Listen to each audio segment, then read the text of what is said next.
পৃথক পথ দুর্ঘটনায় গুরুতর জখম এক অঙ্গনারী কর্মী সহ এক বাইক চালক ও এক টোটো চালক। বৃহস্পতিবার এই ঘটনায় চাঞ্চল্য ছড়ায় ইটাহারের জয় কালীবাড়ি এলাকার 12 নম্বর জাতীয় সড়কে ও দৌলতপুর গ্রামীণ সড়কে।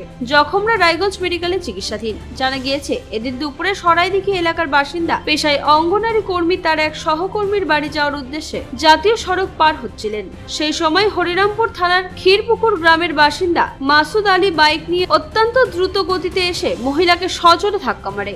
এরপর মহিলা রাস্তায় ছিটকে পড়েন ও বাইক চালক মাসুদ বাইক নিয়ে ঘটনাস্থল থেকে প্রায় 50 মিটার ছেঁচড়ে যায় জাতীয় সড়কে। এরপর দুজনকে গুরুতর জখম অবস্থায় স্থানীয় ব্যবসায়ী ও প্রত্যক্ষদর্শীরা উদ্ধার করে প্রথমে ইটাহার গ্রামীণ হাসপাতালে ভর্তি করেন। সেখানে প্রাথমিক চিকিৎসার পর দুজনকে রায়গঞ্জ মেডিকেলে রেফার করেন চিকিৎসক। অন্যদিকে ইটাহারের নমুনিয়া গ্রামের টোটো চালক আনারুল হক টোটো নিয়ে পাতলনিয়া যাওয়ার সময় উল্টো দিক থেকে একটি ট্রাক্টর এসে টোটোতে ধাক্কা মারে। ঘটনায় টোটো উল্টে জখম হন টোটো চালক। তাকেও স্থানীয়রা গুরুতর জখম অবস্থায় উদ্ধার করে ইটাহার গ্রামীণ হাসপাতালে ভর্তি করেন। আমার নাম বিদ্যুৎ বসাক। কোথায় হয়েছে অ্যাক্সিডেন্টটা? এটা এই জয়কালী বাড়ির সামনে, উল্টো দিকে তো আমার দোকান। হসপিটাল মোড়ে হয়েছে নাকি? হ্যাঁ, হসপিটাল মোড়ে। হ্যাঁ। আমি দোকানে বসেছিলাম, দেখলাম একটা মহিলা রাস্তায় দাঁড়িয়ে ছিল ধারে।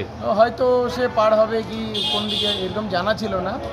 তো দুটো বাইক গেল, তার পেছনে আরেকটা বাইক, একটা বুলেট কালো বাইক ছিল, প্রচণ্ড স্পিডে ছিল গাড়িটা, এসে ওখানে অ্যাক্সিডেন্ট ওখানে হয়ে গেল। মহিলাকে ধাক্কা মারলো? মহিলাটাকে ধাক্কা মারলো।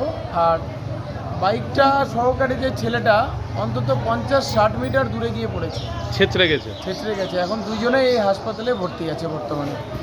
মহিলাটা কি করে শুনলেন? কোথায় বাড়ি? মহিলাটা শুনেছি এই যে ICDS-এ অঙ্গনারী কর্মী। কোথায় বাড়ি? সরাইদিঘি? সরাইডিঘিতে। আর ছেলেটা কোথায় যাচ্ছিল? মালদার দিকে? হ্যাঁ, ছেলেটা ইটাহার থেকে মালদার দিকে যাচ্ছে। দ্রুত গতিতে ছিল? প্রচণ্ড স্পিড ছিল। তারপর আপনারা উদ্ধার করে নিয়ে আসলেন? হ্যাঁ, তারপর ওখান থেকে আমরা উদ্ধার করে তারপর হাসপাতালে নিয়ে আসলাম। ইটাহার থেকে দিবাকর মজুমদারের রিপোর্ট, কুলিক নিউজ।